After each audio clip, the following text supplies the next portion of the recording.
আমি একজন ওলি আল্লাহর দরবারে গিয়েছি, সেই মুর্শিদপুর শেরপুর জেলায় জামালপুরের পাশে ইয়েতে ময়মনসিংহ বিভাগে। ওখানে একজন ওলি আল্লাহর সন্ধান পাইলাম। উনি কি করে, মানুষ যখন দাঁড়ায়, আমার সাথে একজন গেছে, তার নাম বলবো না, সে যে আমার সাথে গেছে আমি বলি নাই, সে একটু দূরে দাঁড়ায় আছে, আমাকে বসার জন্য একটা ছোট প্লাস্টিকের টুল দিছে, টুল।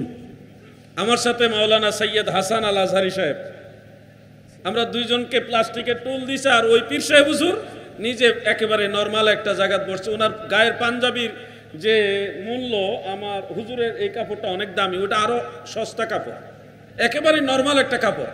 হঠাৎ করে আমার সাথে যে ছেলেটা গেছে তার দিকে হুজুর তাকায় বলে, তুমি তো খুব ভেজালওয়ালা মানুষ, তুমি দুর্নীতি, তোমার ভিতরে দুর্নীতি, তুমি তোমার মনিবের অকৃতজ্ঞ, তোমার ভিতরে ঝামেলা আছে। এইভাবে একটা একটা একটা একটা বলা শুরু করছে, তুমি এই করো, তুমি ওই করো, সব বলে দিতেছে। পরক্ষণে একজন বলতেছে, হুজুর জিহাদি সাহেবের সাথে আসছে। যখন আমার নাম বলছে, হুজুর আর কিছু বলে না। ওয়াল্লাহি আল্লাহর কসম, ওই দরবার থেকে, ওই হুজুরের কাছ থেকে চলে আসার কয়েকদিন পরে বাস্তবে দেখলাম তার সবগুলি কাজ ঠিক, ধরা খেয়ে গেছে আমার কাছে। তো এরকম মানে মানুষের সিনা দেখে আপনি কি করছেন সব বলে দেয়। এগুলি হলো কাশফ, অন্তরের দৃষ্টি।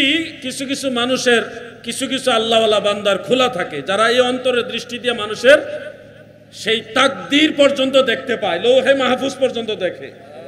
এটা একটা বাস্তব অভিজ্ঞতা আপনাদের বলছি। এই ধরনের সাধক, এই ধরনের আল্লাহর ওলি যারা, আহলে কাশফ যারা, তাদের সোহবতে যুবক ভাইরা আপনারা যদি না যান, তাহলে আল্লাহর হাবিবের এই ঘটনাগুলি শুনেও আপনার কাছে তেমন একটা ক্যাচ না হতে পারে।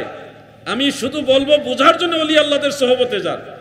আমাদের অনেক মাওলানা গেছে ওই মুর্শিদপুর হুজুরের কাছে, যাওয়ার পরে মাওলানা সাহেব অতীতে কি করছে এটা পর্যন্ত বলে দিতেছে। মানে ইজ্জত নিয়ে যে আসবেন, এটা একটা বিপদের কারণ হয়ে দাঁড়াইছে। তা আমি শুধু বলবো, ওলি আল্লাহদের সোহবতে যান। যদি ঠকিতে না চাহো, হাটে এসে বস, গুরুর নিকট যে ঘেসে, হৃদয়া কোষেই মহা উপদেশে, মনে মুখে মুহাম্মদ শব্দ বলো। প্রিয় ভাই আমার, যুবক ভাইরা, আমি কোনো পীর সাহেবের বা পীর ইনাদের একটা, অনেকে বলে না যে দালালি, ওটার জন্য উদ্দেশ্য করে বলছি না। আমি আপনাদের হেদায়েতের উদ্দেশ্যে বলছি যে মদিনাওয়ালার দরবারের এই জিনিসগুলি বোঝার জন্যে প্র্যাকটিক্যাল আপনি কয়েকদিন আল্লাহর ওলিদের সোহবতে থাকেন। অনেক ভণ্ড আছে, এদের কাছে গেলে আবার আমও যাইব, সালাও যাইব। পীর সাহেবও নামাজ পড়ে না, মুরিদও নামাজ পড়ে না, আবার বলে আমরা বাতিনি নামাজ পড়ি, দাইমি নামাজ পড়ি, হ্যাঁ দাইমি সালাত পড়ে। এগুলি টাটকা শয়তান। যাদের সাথে আল্লাহর হাবিবের শরীয়তের সম্পর্ক নাই, তাদের সাথে কখনো আল্লাহর হাবিবের সম্পর্ক থাকতে পারে না। সারাটা বছর আল্লাহকে সেজদা দেয় না, কিন্তু উনি নিজে মুরিদের সেজদা লয়। এর চেয়ে বড় কি নিদর্শন চান যে এটা শয়তান? সেজদার একমাত্র মালিক আল্লাহ। যুবক ভাইরা, তোমরা বলো সেজদার একমাত্র মালিক কে? আল্লাহ। আর আওয়াজ দিয়ে বলো কে? আল্লাহ। যে পীর সাহেব সেজদা নিবে, এটা টাটকা শয়তান, সে কখনো হক হতে পারে না। কামেল পীর কখনো শরীয়তকে অগ্রাহ্য করবে না, একটা মুস্তাহাবকেও ছাড়বে না। কামেল মুকাম্মেল পীর মদিনাওয়ালার আদর্শের এক চুল পরিমাণ বাইরে যাবে না। আমি জানি না আমার কথাগুলি কার বিরুদ্ধে পড়বে, কারো বিরুদ্ধে গেলে কিচ্ছু করার নাই। আমি আমার পীরের দরবার থেকে চলে আসছি এই ভণ্ডামির কারণে। পীর সারি নাই, পীরের সাথে আমার রুহানি সম্পর্ক আছে, কিন্তু ভণ্ডামি আমি সমর্থন করতে পারি নাই।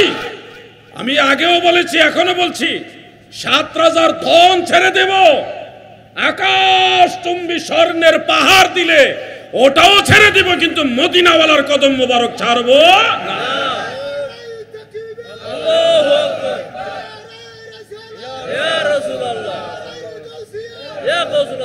আপনাদেরকেও ওরকম ইমানি জজবা নিয়ে চলতে হবে। আমরা সত্যিকারে ওলি আল্লাহদের সোহবতে বসবো, কিন্তু ভণ্ডদের কাছে যাব। যুবক ভাইরা আমার সাথে কি একমত আপনারা? সবাই বলেন আমরা সত্যিকারের পীর আউলিয়া চাই, কিন্তু কোন ভণ্ডর দরবারে যাব। আলহামদুলিল্লাহ ইদানিং ভণ্ডদের ব্যবসার মধ্যে ভাটা পড়ে গেছে। মানুষ ভণ্ডামি কোনোদিনই সমর্থন করবে